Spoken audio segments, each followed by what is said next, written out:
karangan, ketika kita berbicara tentang kerangka karangan, maka kita akan tahu bahwa kerangka karangan adalah suatu rancangan kerja yang memuat tentang garis besar atau poin-poin penting yang akan kita kerjakan. Hal ini mendasari bahwa kita akan melakukan sebuah karangan atau membuat sebuah tulisan yang berkaitan dengan catatan-catatan sederhana dan juga bentuk yang berkaitan dengan detail apa saja yang akan kita butuhkan. Di sini ketika kita berbicara kerangka karangan, maka kita akan memperoleh satu karangan untuk membantu kita, satu mempermudah dalam hal menulis karangan. Dalam hal itu mempermudah karena punya poin-poin penting yang akan kita lakukan. Yang kedua yaitu fokus ke ide. Fokus ke ide di sini maksudnya yaitu bagaimana mencegah pengarang untuk melakukan pengelolaan ide-ide sampai 2 kali atau sampai yang berkali-kali di mana dia tidak fokus kepada ide-ide yang akan diarahkan kepada yang akan kita bahas atau kita sasar. Yang ketiga yaitu bagaimana meminimalisir kita untuk membuat ide-ide yang secara fresh atau secara bagus untuk menjadikan bahwa kerangka karangan ini untuk meminiatur dalam artian meminimalisir dalam kesalahan kita. Dari situ maka kita harus mengetahui bagaimana kerangka karangan itu mempunyai syarat, satu, harus mengandung maksud yang jelas. Harus mengandung maksud yang jelas dalam hal apa? Di sini harus melakukan secara utuh atau teratur di mana penjelasan-penjelasan yang akan kita lakukan. Kedua yaitu mengandung suatu gagasan. Mengandung sesuatu gagasan di sini kita harus menjelaskan bahwa gagasan-gagasan yang akan kita sampaikan itu sesuai dengan apa yang kita inginkan. Hal itu tidak terlepas dari ide-ide yang akan kita buat dan akan kita laksanakan apa yang akan kita teliti. Yang ketiga bagaimana unsur gagasan. Unsur gagasan ini di mana di situ secara spesifik kita harus melakukan sebuah unsur-unsur yang berkaitan dengan apa yang kita inginkan. Di sini ketika hal-hal tersebut, ketika kita memberikan contoh, misalnya menulis tesis atau menulis disertasi, kita harus mengetahui maksud yang jelas apa yang akan kita gunakan. Di sini maksud yang jelas dalam hal bagaimana rambu-rambunya itu aturan, poin-poin apa saja yang akan kita melakukan. Pengungkapannya seperti apa dan modelnya seperti apa. Yang kedua yaitu tiap unit hanya mengandung satu gagasan. Satu gagasan dalam artian bila kita membuat sebuah sub judul atau sub kegiatan, kita akan membuat satu poin dan satu poin itu digunakan untuk menjelaskan apa yaitu yang akan kita lakukan. Yang ketiga yaitu harus mengandung simbol yang konsisten. Simbol yang konsisten dalam hal apa? Ketika kita menulis harus konsisten urutannya, terus penulisannya, terus formatnya. Itu penting karena apa? Kita melihat dari sebuah tulisan itu pertama konsistensi format yang akan kita gunakan.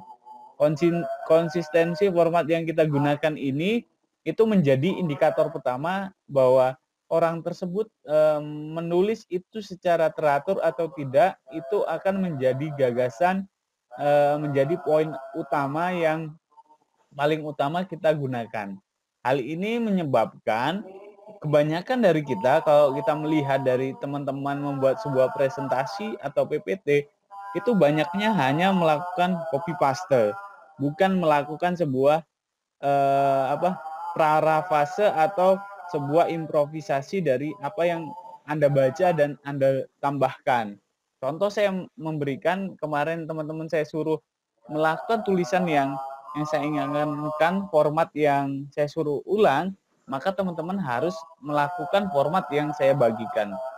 Hal itu tidak terlepas bahwa itu penting untuk menjadikan karangan itu menjadi lebih hidup dan lebih maksimal. Selanjutnya yaitu karangan. Karangan di sini yaitu menjabarkan bagaimana gagasan secara resmi dan teratur sesuai topik yang akan kita bahas.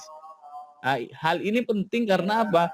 Kebanyakan kita tidak membuat topik tapi kita tidak fokuskan apa topik yang akan kita arahkan.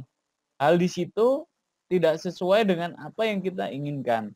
Ini menjadi beberapa bagian di mana kerangka karangan itu memiliki sebuah bentuk atau golongan kerangka karangan itu sendiri, yaitu karangan narasi.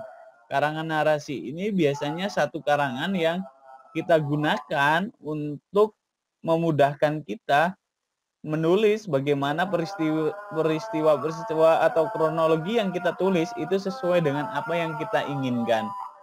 Hal ini contoh melakukan autobiografi atau biografi seorang terkenal dari sebuah sistem atau kegiatan-kegiatan yang kita lakukan. Kedua yaitu deskripsi. Kerangka deskripsi di sini kita selalu berusaha untuk melukiskan atau menggambarkan sifat, tingkah atau laku seseorang. Di sini deskripsi itu biasanya mendeskripsikan sebuah misalnya agar menjadi hidup itu seperti apa. Mendeskripsikan sebuah suasana kampung yang begitu damai, tentram dan saling menolong. Contoh saya melakukan sebuah deskripsi karangan yang berkaitan dengan misalnya saya melakukan tinggal di sebuah kampung desa yang memiliki sebuah komponen makanan, minuman dan semuanya yang terjamin dengan tersistematis dan mudah untuk diakses.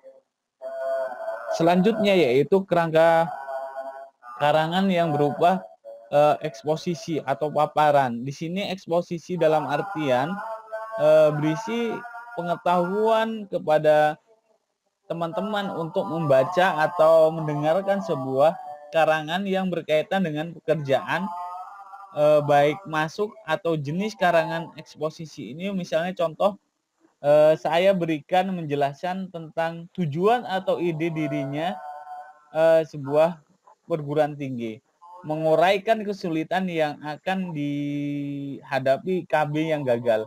Hal itu contoh merupakan kerangka karangan eksposisi.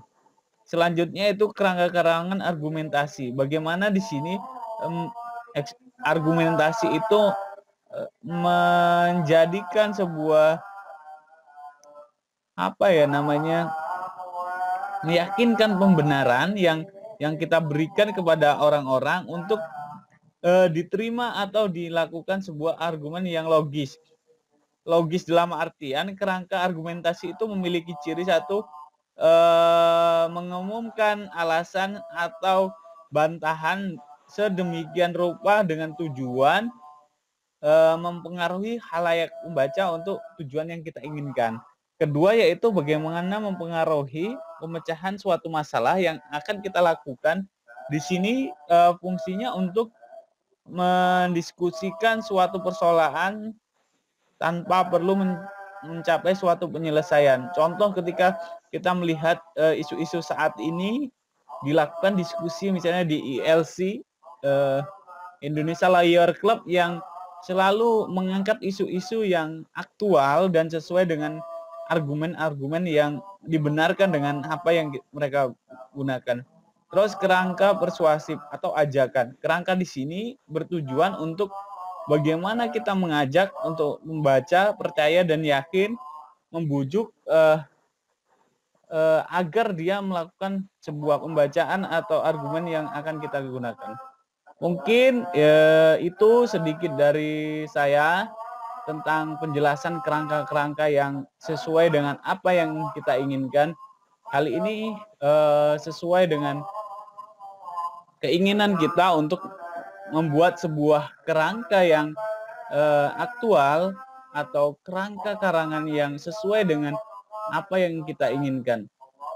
Secara dinamis atau secara umum kita bisa melihat bahwa kerangka karangan ini kita bisa memahami secara sederhana untuk memudahkan kita menulis atau membuat sebuah karangan yang secara spesifik itu, berguna bagi kita. Terutama ketika kita mahasiswa berguna untuk menyelesaikan tugas-tugas secara akademis atau secara analisis kritis yang kita gunakan.